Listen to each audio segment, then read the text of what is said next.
chapter 15. Later on, at the time of wheat harvest, Samson took a young goat and went to visit his wife. He said, "I'm going to my wife's room." But her father would not let him go in.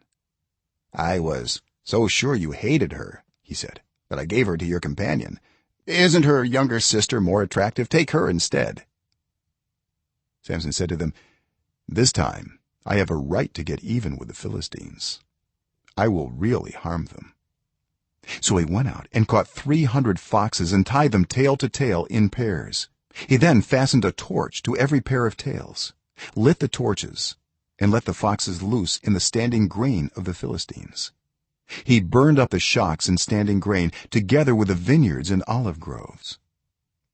When the Philistines asked, "Who did this?"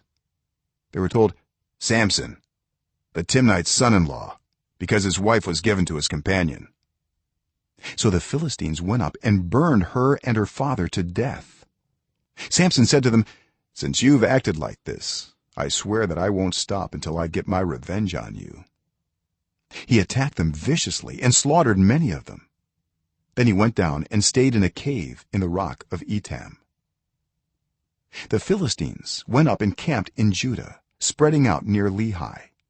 The people of Judah asked, "Why have you come to fight us?" "We have come to take Samson prisoner," they answered, "to do to him as he did to us." Then 3,000 men from Judah went down to the cave in the rock of Etam and said to Samson, "Don't you realize that the Philistines are rulers over us? What have you done to us?" He answered, "I merely did to them what they did to me." They said to him, "We've come to tie you up and hand you over to the Philistines." Samson said, "Swear to me that you won't kill me yourselves." "Agreed," they answered. "We will only tie you up and hand you over to them. We will not kill you." So they bound him with 2 new ropes and led him up from the rock. As he approached Lehi, the Philistines came toward him shouting. The Spirit of the Lord came powerfully upon him. The ropes on his arms became like charred flax, and the bindings dropped from his hands. Finding a fresh jawbone of a donkey, he grabbed it and struck down 1,000 men. Then Samson said, "With a donkey's jawbone I have made donkeys of them. With a donkey's jawbone I have killed 1,000 men." When he finished speaking, he threw away the jawbone, and the place was called Ramath Lehi.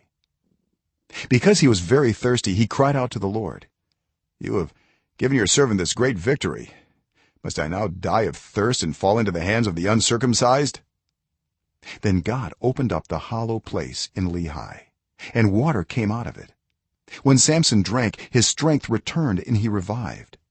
So the spring was called En-Hakor, and it is still there in Lehi. Samson led Israel for 20 years in the days of the Philistines.